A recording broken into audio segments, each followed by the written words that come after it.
is Barbara Fillion, and I'm going to welcome you to our Facebook Live conversation with an elected candidate. Jessica Miranda was endorsed by the Matriots in her 2018 run for House District 28. And I'm going to start by just reviewing a little bit of etiquette. Everybody on here is on audio only. So Bridget has muted everyone's microphone but mine and Jessica's, I think. And we'll ask you to use the chat feature in either Zoom or Facebook Live to share questions that you have. And that'll keep us from getting any background noise except that in Jessica's house or mine. I'm going to give you a short, who are the Matriots? And I like to say that they are the Matriots came about after 6 movers and shakers from Columbus went to the Women's March in 2017 and came back and tried to convince each other to run for office. None of them decided they wanted to run for office, but they wanted to enable other women to do that. This group of pretty impressive women actually did a bunch of research. They looked at what other states were doing and realized that we're like a lot of other places. Ohio has very inadequate representation of women in state and local office. And the all politics is local is for sure the truth. And essentially they decided to create a PAC which would support women who are running for Ohio state and local office. Their original goal was to raise $400,000, and instead they raised $750,000 and for the 2018 elections, and we were able to endorse a slate of candidates, 60% of whom won their races in Ohio, and every one of whom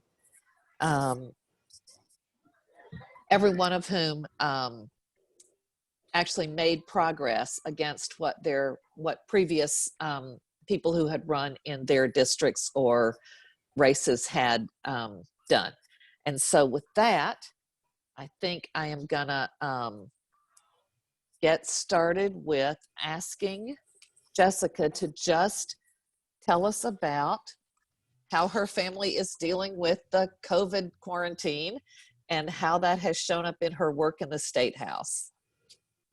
Thanks, Barb. I was getting a little nervous while you were doing your intro because my toddler is running up and down the hallways behind me. So if you hear any of that, I do apologize, but this is in real time what it's like to be a state representative working from home.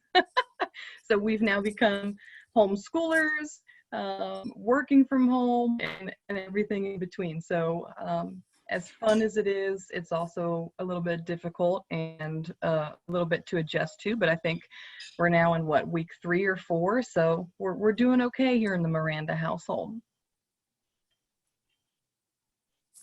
Okay, Bridget, I cannot see questions that may have come in on Zoom. If there aren't any, I'm going to ask some. I'm going to ask you to give us a little bit about how the Ohio State House worked to do enabling legislation for both the upcoming primaries that were canceled and to comply with the CARE Act that was recently enacted at the federal level. Sure. So I'll talk a little bit about what we did as your state legislature, which was House Bill 197. And there's a lot of things that we did in this bill, but I will just cover the top line. That way we don't bore you and keep you here for hours. But the 4 things that we wanted to ensure that we did for Ohioans during this time is that we made sure to provide support for working people and families. We also helped ensure the health and safety of all Ohioans during this health crisis, like we've never seen in any of our time on Earth. We wanted to make sure our government works for the people. And then, of course, something that's very important to me as being a former school board president is equipping our children with the tools they need to succeed this school year. right? Because I think that's the lingering issue. We're all wondering if and when our kids are actually going to go back to school in their respective buildings. And we just don't know if that's going to happen this school year. So what we did in House Bill 197 is we waived all of the state testing this school year, and we gave lots of local control back to our school districts to tell them, you all have the capability to decide whether or not students graduate, move to the next grade, et cetera, et cetera. And I know all of our superintendents, especially the ones here in the Great 28, are really happy about what we did within this bill for that. And then, of course, talking about the postponement of Election Day, this is the huge thing, right? This is what everyone was surprised happened at the 11th hour, and now here we are with the postponement. So I have all of these dates to share with everyone. What we did through House Bill 97 was we essentially extended Election Day to April 28th, 2020 for the primary election. Everything is going to essentially be done by mail. So basically the Ohio primary has turned into a vote by mail via absentee ballot ordeal.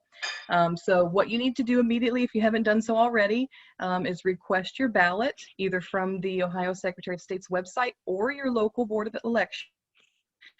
Local Board of Elections are sometimes easier to deal with, and they have, the applications that print out pertaining to your county that you live in. And then once you receive your ballot after turning in your application, vote the entire ticket, please, all the way through. Start at the back and go to the front. That's the way I always do it, because everyone's race is so important. As we know, all politics is local, and we need as many women in office as we can. And of course, vote for all of your endorsed Matriots as well. And then you need to return your ballot via mail or by dropping it at your local Board of Elections drop box. That has to be done by April 28th. If you're mailing it, it has to be postmarked by April 27th. And then the 25th of April is the last day that you can request an absentee ballot. So make sure you're requesting your ballots if you haven't voted yet already in Ohio's primary as soon as possible.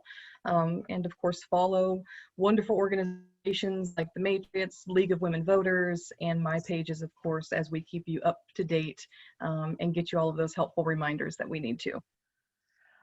And I will also say, if you do not have access to a printer, in order to print your application from the website, you can call your local Board of Elections and they will mail you one, but do that very quickly because mail. You're counting on snail mail. Right. Shiloh in Columbus has a question about how long after April 28th before we will know the vote count. Do we know that? That's a very good question. Well, I think they're going to give the normal 10 days that they always give by law to let votes come in and be counted, as we know in my race, in the recount. We do have to wait that length of time before the results start coming in, but I am sure, especially here where we live in Hamilton County, I can't speak for the other 87 counties, but in Hamilton County, they do a really good job of posting those live results on their website. So we hope to get those results in, and I'm sure there's a couple other pieces of law that I'm missing about how long this will actually go on, but we can find that out for you. That'd be great. Shiloh, could you or Bridget post the link to the Secretary of State's website in the Zoom chat for anybody that might be interested? I'm sure it's probably on the Matriots pages as well. Jessica, can you talk some about how your campaign has been altered? I know everybody's campaign is now essentially online. What's that meant for your campaign and for others that we might find it of interest?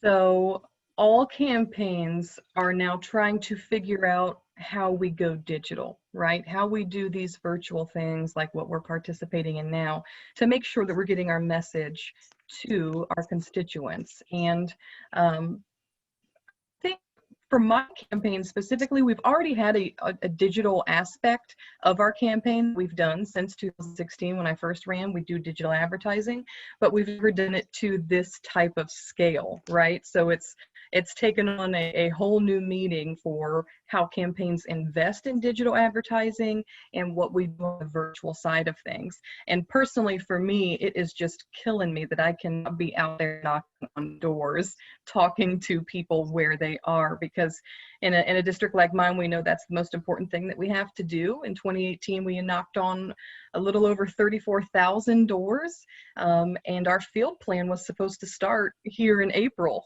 And now we are stuck at home and not able to go out and knock on those doors. So we have to come up with clever ways to get to folks where they are now. So yeah, it's taken on a whole new meaning. It's difficult for those of us who love to be out in the neighborhoods knocking on doors. So I'm struggling a little bit there, but we're going to amp up our postcard program and all those other good things that you know firsthand that we did in 2018, Barb. I do. I'm wondering what I'm going to be doing this year for you. I know what I'm doing on another campaign I'm working on. The Matriots have a big, hairy, audacious goal of 50% of elected office in Ohio being held by women by 2028. Talk some about what your vision for the Great 28 is for 2028. Oh, that I didn't realize how that worked together. Yeah, the Great 28. So I share this big, hairy, audacious goal, I'm proud to say, because I think when more women are in office, Ohio prospers. And I know that the Matriots was born on that idea, right? So I would love to see here in my district that I represent, and just real quick, I represent 13 municipalities in total. So if you're familiar with our county, Hamilton County, I represent the northernmost suburbs, which is the city of Forest Park, all the way over to the city of Montgomery and everything in between. And I would love to see, and first and foremost, I appreciate so much the research that the Matriots have done to show in each different sector of local office how many women actually are there and represented, and we have a long way to go. And especially here in the Great 28, I could probably count on one hand or maybe one hand and a half how many women we have elected to local councils. So we definitely need to increase that. And then of course, we typically always have more women elected to school board for whatever reason that is, and I'm a proud former school board president. But we do need to work on our local municipalities, because that is the pipeline that builds into everything else, like running for state house, state senate, Hamilton County wide office, judgeships, and beyond. And that's actually one of the reasons that last year, with mostly local offices, the Matriots decided to endorse in 20,000 and above municipalities, and then any school board. And so that was fascinating to meet so many women across the state who were running for school board, which is really, where else can you make a bigger difference on families for the state of Ohio? Yeah. You have a fun history with your having run for office. Can you just give us a little bit of that history? Sure. So this started, public office started for me actually back in 2013. I got involved on the presidential campaign in 2012. And I heard a need, a calling, so to speak, in my local neighborhood that said, we don't have anybody in our schools that understand XYZ, right? They don't understand this population, etc. And so I first started in the PTA, became a vice president in the local PTA for my school district. And then I myself saw the need in the school district leadership and the board as a whole. So I said, you know what, I'm going to run for the Board of Education. And this was 2013, and we won, to my surprise. But that's because I've always known that knocking on doors, and I've had a lot of mentors that have shared that fact with me. Knocking doors is where it's at. That's how you get to people where they are. That's how you give them your case of why you want to represent them and what you want to do for them and their family. So we won. And then from 2014 to the end of 2017, I served there on the Winton Woods School Board, and really got to see from a front row seat how the state legislature specifically impacts so much what we do in our schools. And, you can call it over mandating, you can call it, stepping out of their lane, what have you. But there's so many things, so much room for improvement, so many opportunities we have as a state legislature to make that better for our schools and our school districts and therefore our kids. And then talk about, public school funding. That's a mess here in the state of Ohio. And it has been since the year I was born, actually. So it's about time someone steps up and does something for it. So I said, you know what, I'm going to run for the state legislature because I didn't like what my state rep was doing, and they weren't paying attention to what was going on in schools and the lack of funding and etc. So I got mad enough to say, you know what, I'm going to do something about it. And so in 2016, I decided to run for the first time, filed my petitions beginning of December. They were due mid-December. And a little bit after the new year, my husband and I found that we were having our third child. So that put a damper in the kind of field game we knew we had to have to flip a seat like my district. So needless to say, we lost the first time in the 2016 election cycle. I ran for re-election to my local board in 2017, and then 2018 came back around, and to a lot of folks' surprise, I hopped back in the race to do it again because I didn't think losing the first time was any indicator of what we knew we could do here in this district and the kind of representation we wanted, and that, quite frankly, my families and students deserved. So ran again, and by God, we won. And it's because of people like Barbara Filion, the organization of the Matriots, and all of our wonderful volunteers that allowed us to do what we knew we had to do in this district specifically to win, right? Because it's a very purple seat, as history tells us. And so, I said earlier, we knocked on over 34,000 doors. Barb knocked on some of those doors with us. We did a very aggressive follow-up postcard campaign to all of those doors we knocked on top of everything else we were doing, the digital organizing, yard signs, this and the other. But, we had a feeling that this was it, and 2018 was the year, and we won by 56 votes. But I'm here to tell you, even if you win by one vote, you've won. So it was fantastic to see that all of our hard work paid off, and we finally put a woman back in this seat, and we are now reaping the benefits of that. And I ran on, the promise of being responsive and being an actual representative. I work for you. And Barb knows how hard I work on this. I literally answer constituent emails every day, call constituents back. This is something that folks aren't used to seeing. And when I call them back, they don't believe it's me most of the time. And even when I email folks back, they're like, is this really you answering? And I'm like, yes, it is, because I work for you. You elected me to do a job, and I'm going to do that for you to the best of my ability. So I'll stop talking there because I think you want to share a story about our campaign trail. I actually will share a couple. One is that we've been blessed in this district to have two strong women as our state reps. And I know that Connie Pillich, who's also endorsed by the Matriots in her primary run for Hamilton County Commissioner. But Connie has walked up our private drive, which is 1/10 of a mile straight up from the road, not once, but twice, both times that she ran. And I know has been a great supporter of yours and other women candidates. And she's helped recruit some women candidates.